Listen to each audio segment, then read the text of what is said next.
সবাইকে শুভ সন্ধ্যা। Trading knowledge with patience চ্যানেলে আপনাদের সবাইকে স্বাগত। আমি মূলত এটা ট্রেডিং পারপাসে এই চ্যানেলটা বানিয়েছি বাংলায়।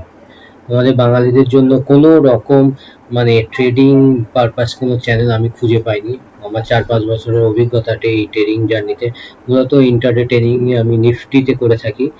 আমি অনেক চেষ্টা করে দেখলাম যে ইউটিউবে কোনো রকম বাংলা চ্যানেল নেই। তো আমার সেই উদ্দেশ্য নিয়েই এই চ্যানেলটা খোলা, যে প্রতিদিন আমি সন্ধ্যাবেলা ট্রেডিং সম্পর্কিত বা ইন্টারডে ট্রেডিং সম্পর্কিত ফিউ অপশনের যে ট্রেডিং সে সম্পর্কে আমি আপনাদের বিভিন্ন বিষয় জানাবো। আশা করি আপনাদের এর দ্বারা আপনারা উপকৃত হবেন আর আপনাদের ট্রেডিং জার্নি অনেক ভালো হবে। আমি প্রথম চ্যানেল খুলছি, হয়তো প্রথম আমার একটু অসুবিধা হবে, কিন্তু আমি যেটা বলবো চেষ্টা করবো যাতে আপনাদের পুরোপুরি এতে আপনারা উপকৃত হন এবং তার দ্বারা আপনারা যেন পয়সা বানাতে মার্কেট থেকে টাকা উপার্জন করতে পারেন, সেই উদ্দেশ্য নিয়ে আমার এই চ্যানেলটা খোলা।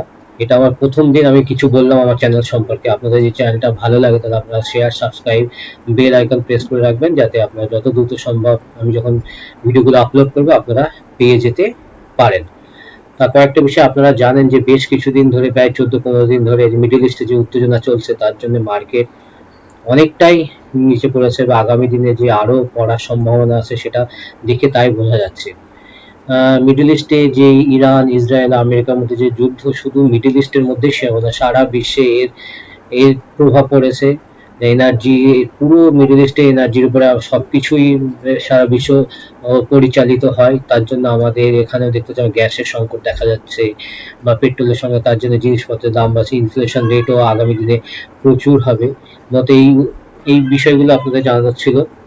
মাঝখানে উইকেন্ড 2 দিন ছুটি ছিল, আবার কালকে মার্কেট ওপেন হবে, কিন্তু দেখবেন যে মার্কেট ওপেন হয়ে কেউ ক্যারি ফরওয়ার্ড বেশি কেউ করতে পারে, কেন 2 দিন ছুটি ছিল, এই 2 দিনের মধ্যে মার্কেট গ্যাপ ডাউন হবে না গ্যাপ আপ হবে বলা মুশকিল। গ্যাপ ডাউনই সবাই গ্যাপ ডাউন এক্সপেক্ট করেই চলছে, কিন্তু কেউ কোনো পজিশন বানিয়ে যায়নি। তার কারণ হঠাৎ করে যদি ঘোষণা করা যুদ্ধ বন্ধ হচ্ছে তাহলে মার্কেট এক লাফে দেখা যাচ্ছে 500-1000 পয়েন্ট উপরে উঠে যাবে।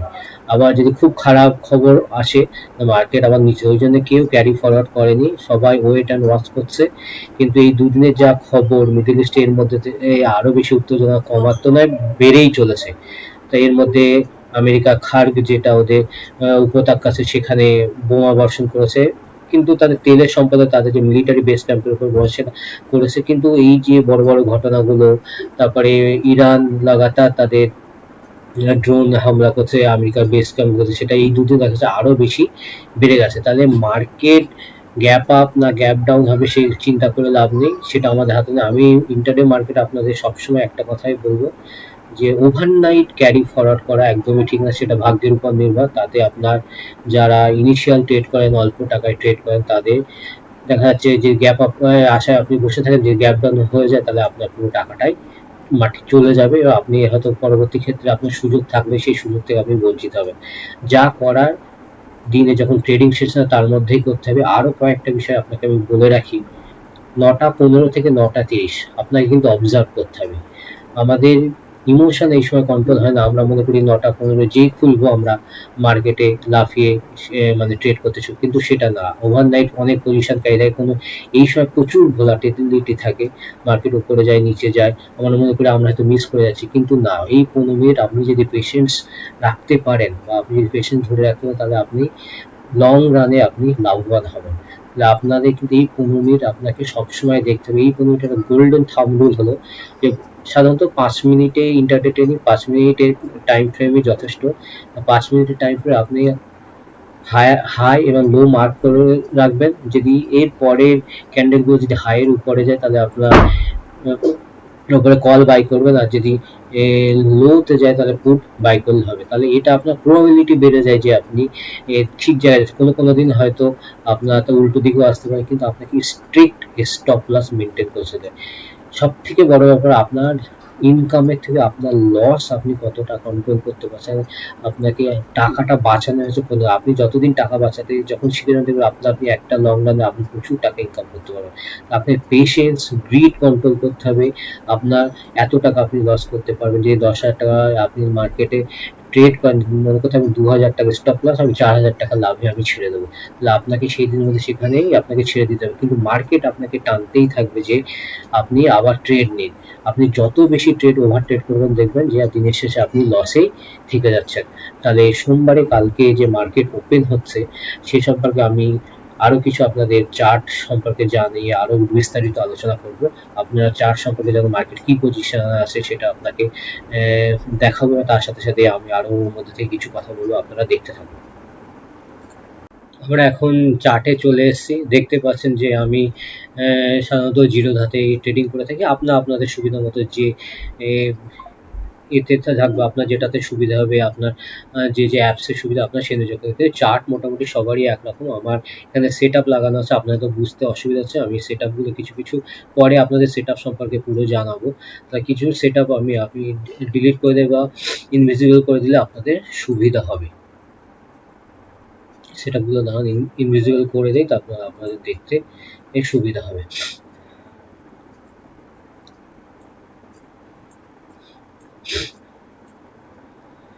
আমি মূলত 5 মিনিটের টাইম ফ্রেমেই ইন্টারডে অপশন করে থাকি, মূলত বাইং করে থাকি না, আমার এখনো সেই পরিমাণে পয়সা হয়নি যে আমি সেলিং করব। আর বাইং আমি নির্দিষ্ট স্টপ লস মেনটেন করি, সাথে আমি যাতে আমার যতটা কম সময় আমি আমার ক্যাপিটালকে বাঁচাতে পারি সেদিকেই চেষ্টা করি। আমি আগের দিন আপনারা দেখেছেন মার্কেট ওপেন হয়েছিল কত, 23,462-তে, সেখান থেকে মার্কেট ক্লোজ হয়েছে 23,151, এখন ক্লোজ মানে অ্যাভারেজ ক্লোজিং 23,151 এসছে। তাহলে মার্কেট কিন্তু প্রথমে গ্যাপ ডাউন হয়েছে, তারপরে যত খারাপ খবর আসতে লাগলো ততই কিন্তু মার্কেট আরো নিচের দিকে, তো কিছু কিছু সময় মার্কেট উপরের দিকে ওঠার চেষ্টা করেছে, কিন্তু পুরো মার্কেট সেল অন দেয়, যখনই মার্কেট উপরে উঠেছে তখনই আবার উপর থেকে সেল করা হয়েছে, তাতে মার্কেট নিচে নেমে। মোটামুটি বিয়ারিশ মার্কেটই আমরা ধরে চলবো। আমরা 5 মিনিট টাইম ফ্রেম থেকে আমরা 1 ডে টাইম ফ্রেম আপনাকে কয়েকটা জিনিস দেখাচ্ছে, সেটা আপনারা দেখে নিন। মার্কেট কোথায় ক্লোজ হয়েছে 23,151, আপনারা দেখতে থাকুন। 1 ডে টাইম ফ্রেমে মার্কেটে 23,151 লাস্ট এসেছিল 21শে এপ্রিল 2025, প্রায় 1 বছর আগে। সেই জায়গায় মার্কেট এসে কিন্তু পৌঁছে গেছে। তাহলে মার্কেট কিন্তু একদম বেয়ারিশ মোমেন্টামে আছে এবং প্রতিদিন গ্যাপ ডাউনে হচ্ছে, গ্যাপ ডাউনের পর আরও বেশি নিচে নেমে মার্কেট কিন্তু নিচের দিকে ক্লোজ হচ্ছে। আর এই সপ্তাহের মধ্যে যা খবর, এই উইকেন্ডের দুদিন যুদ্ধ তো থামার তো নাম নেই, আরও তাদের মধ্যে বাকবিতণ্ডা বা আরও যুদ্ধের প্রকোপ কিন্তু গোলাবারুদ, বোমা বর্ষণ, ড্রোনের মাধ্যমে হামলা বেড়েই চলেছে। সাথে সাথে এর মধ্যে আবার খবর পাওয়া যাচ্ছে চীন ও তাইওয়ানের মধ্যে যে তাদের একটা অনেকদিন থেকে একটা চীন তাইওয়ানের উপরে অ্যাটাক করতো, সেটা ওরা আরও এই সুযোগ নিয়ে আরও বাড়িয়ে দিয়েছে। তাহলে সেটা অ্যাডিশনাল আরও বেশি কিন্তু এর মধ্যে মার্কেটকে আরও নিচের দিকে নামানোর পক্ষে যথেষ্ট। আবার তার মধ্যে ভারত যে ইরানকে তাদের হরমুজ প্রণালী থেকে, স্ট্রেট অফ হরমুজ থেকে জাহাজ চলাচলের জন্য রিকোয়েস্ট করছে, তারা কিন্তু মানেনি। একমাত্র চীন আর রাশিয়ার জাহাজে ইরান পাস করে, বাকি কোনো দেশের জাহাজ সেখান থেকে পাস হবে না। তো এটাও ভারতীয় মার্কেটের ক্ষেত্রে নেগেটিভ খবর। তাহলে ওই জন্য দেখা যাচ্ছে সবাই বলছে যে পরবর্তী রেজিস্ট্যান্স মানে সাপোর্ট কোথায় আছে, পরবর্তী সাপোর্ট আমাদের দেখা যাচ্ছে সব জায়গায়। আপনারা দেখবেন যারা এই অপশন করেন তারা তো সব জায়গায় খেয়াল করে রাখবেন যে পরবর্তী সাপোর্ট কিন্তু সবাই কতই বলছে, 23,800। তাহলে 23,800 এখন আছে কত, 23,151, প্রায় 550 পয়েন্ট। 550 পয়েন্ট তো মার্কেট একদিনে দুদিনেই, মার্কেট যদি খারাপ খবর থাকে একদিন দুদিনে নিচে, তাহলে আপনাকে সেই অনুযায়ী আপনার প্ল্যান করতে হবে। এবং এটা 23,800 মার্কেট, কিন্তু এই সময় আমি আপনাকে একটা বড় ভালো কথা বলতে চাই, আপনি যে শিপ যদি আপনারা করেন, এসআইপি করেন, তাহলে আপনার এসআইপিতে মাঝে মাঝে আবার টাকা আপনারা লামসাম ভরতে থাকুন। তাহলে এই সময় শিপ করলে কিন্তু পরবর্তী ক্ষেত্রে যদি মার্কেট উঠে যায় তাহলে আপনাদের প্রচুর পরিমাণে লাভ হবে। এককালীন এখন যেখানে আছে সেখানে করবেন না, আবার কিছুটা নামলে আপনার যে টাকা আছে সেটা ভাগে ভাগে আপনারা শিপ করতে থাকুন। তাহলে আগামীকাল মার্কেট কি হতে পারে সেটা আপনারা, যে পরবর্তী সাপোর্ট কিন্তু 23,800, তার পরবর্তী সাপোর্ট যদি মার্কেট আরও খারাপ যায়, তার পরবর্তী সাপোর্ট দেখা যাচ্ছে 23,800 পরে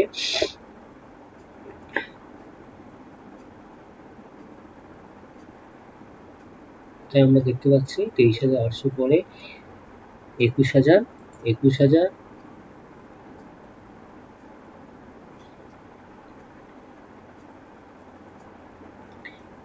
21,150। তার পরবর্তী সাপোর্ট কোথায়?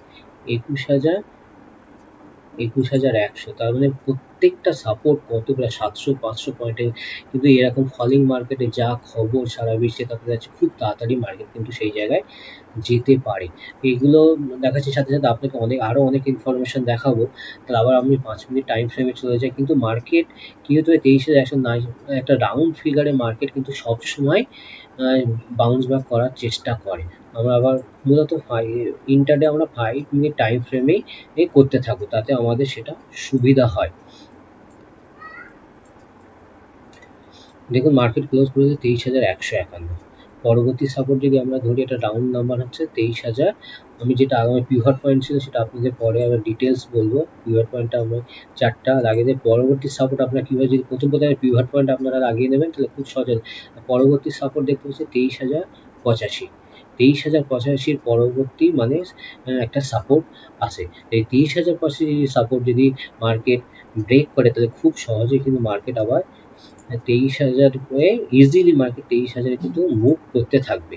এবার 23,000 যদি আবার 23,000 যখন আসবে, একটা রাউন্ড নাম্বার আসলে কিন্তু মার্কেট সেখানে সাপোর্ট নিয়ে আবার বাউন্স করার চেষ্টা করে। কিন্তু 23,000 যদি মার্কেট আবার ব্রেক করে তাহলে সেটা 23,800-তে আবার ইজিলি মার্কেট 23,800 পর্যন্ত মুভ করে। তাহলে আপনারা এইভাবে প্ল্যান করে এগোবেন।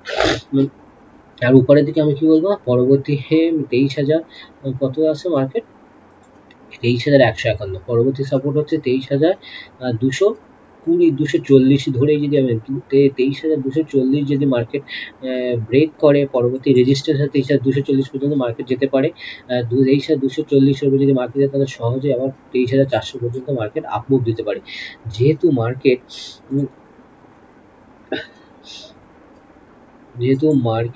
23,000 একটা ওভারসোল্ড জোনের টেরিটরিতে আছে, তাহলে মার্কেট কিন্তু চেষ্টা করে মার্কেট একটা উপরের দিকে। আর আপনারা সবসময় খেয়াল রাখবেন যে